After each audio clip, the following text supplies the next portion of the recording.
तो heart attack हो रहा हो, तो उसके क्या सिम्पटम्स हैं और कौन से सिम्पटम्स स्पेसिफिक हैं और कौन से जो नॉन स्पेसिफिक सिम्पटम्स हैं, वो भी हार्ट अटैक का ही कोई ना कोई मैनिफेस्टेशन हो सकता है? तो one thing to remember here is, तो देयर आर जो एल्डरली, जो बूढ़े लोग हैं, खवातीन, खवातीन यानी कि 60 साल के बाद खवातीन, और तीसरा है कि डायबिटिक्स। ये वो पॉपुलेशन है जिसमें टिपिकल सिम्पटम्स नहीं आते, कभी-कभार, कभी-कभार। अब मिसाल तौर पे डायबिटिक है, वो कहेगा यार मेरे मैदे में दर्द हो रहा है, मुझे 3-4 दिन से नॉज़िया, वॉमिटिंग हो रहा है, कुछ खाया नहीं जा रहा। दीज़ आर एटिपिकल सिम्पटम्स, हुँ, ठीक है? ये डायबिटिक्स में मोर कॉमन है। क्यों? क्योंकि वो न्यूरोपैथी की वजह से उनको टिपिकल चेस्ट पेन, छाती में दर्द नहीं होता, ठीक है?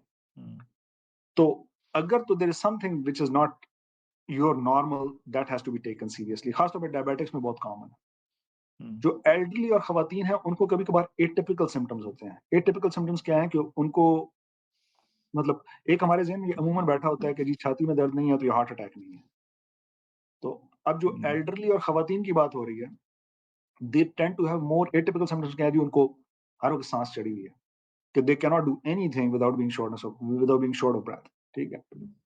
तो उनको हर वक़्त साँस चढ़ी हुई है, तो दिस इज़ एंजिनल इक्विवेलेंट सिम्पटम्स। कई दफ़ा मरीज़ हुए हैं, मैं 80s में कई पेशेंट्स मैंने देखे कि they had every all the workup, लेकिन जी भई we have absolutely no energy, we can not do anything. आप उनकी कोरोनरीज़ देखें तो they have like triple vessel disease और मल्टीपल ब्लॉकेजेस। सो ये जो है, इसको एंजिनल इक्विवेलेंट कहते हैं, कि जी आपको टिपिकल चेस्ट पेन तो नहीं हो रहा, but you are having symptoms which are alarming enough कि you hmm, gotta go and see a doctor and find out what is going on with you. तो हुँ, इसलिए ये जो सिम्पटम्स हैं, इनको भी सीरियस लेना चाहिए, कि जी साँस नहीं, मतलब कि साँस जो है वो बहुत ज़्यादा, ख़ास तौर पे जो है ना, वो साँस बहुत ज़्यादा फूलना, हुँ। ये भी एक मसला है। मेरी अपनी अम्मी को जब हार्ट का प्रॉब्लम था, उनका 90% ब्लॉकेज था, वो भी मेन आर्टरी में।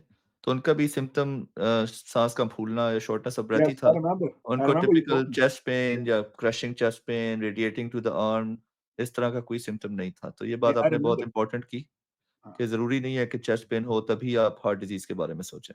बिल्कुल, and if I'm not forgotten, she had a blockage in her LAD, बिल्कुल right? ऐसा So ही है, yeah, ऐसा yeah. ही है। So that is very true.